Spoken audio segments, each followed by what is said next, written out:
কবিতা পাইছোঁ। আজি মই মোৰ বাগানৰ চুকা শাক আৰু পুখুৰীৰ ৰৌ মাছেৰে বনাবলৈ লৈছোঁ। এইটো দেখুৱাম আজি।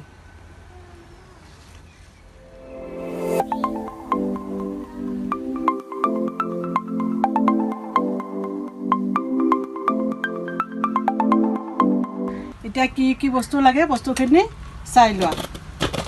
এই মিঠাতেল লাগিব, নিমখ লাগিব, হালধি লাগিব আৰু অকণমান পিঠাগুড়ি লাগিব, চাউলৰ গুড়ি। এয়া চুকা শাক, এয়া মোৰ খালৰ পুখুৰীৰ মাছ।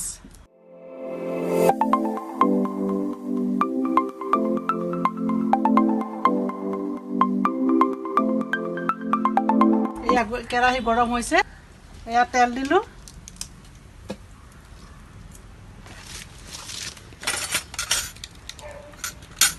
জলকীয়া দিছোঁ, এনেকৈ কাটি দিছোঁ।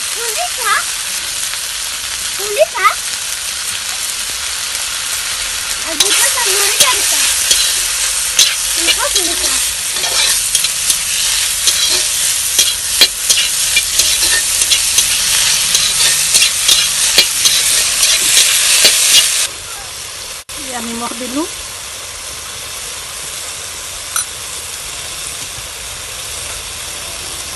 আৰু হালধি দিলোঁ।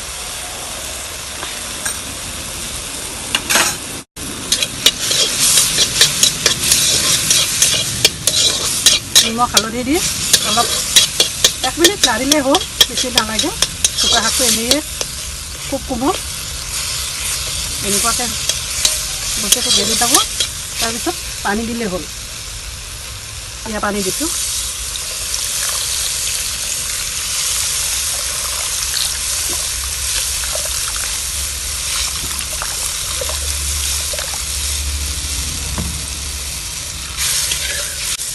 এতিয়া পানী উতলিব লাগিব।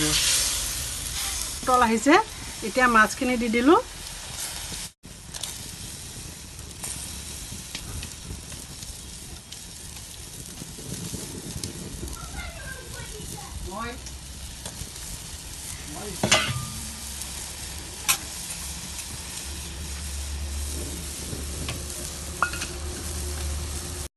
এতিয়া চাউলৰ গুড়ি 2 চামুচ লৈ ঠাণ্ডা পানীত গুলি দিব লাগিব।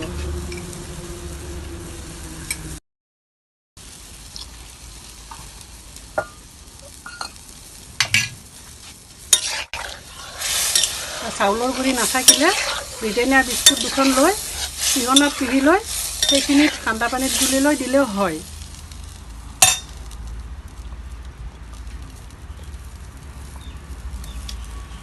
এতিয়া ঢাকনিখন দি ঢাকনি দিলোঁ। 10-15 মিনিট ৰাখিলে হৈ গ'ল। এয়া 15 মিনিট উতলোৱাৰ পিছত এনেকুৱা হ'ল, আঞ্জাখন হৈ গ'ল। এতিয়া গৰম গৰম ভাতৰ লগত খালে হ'ল।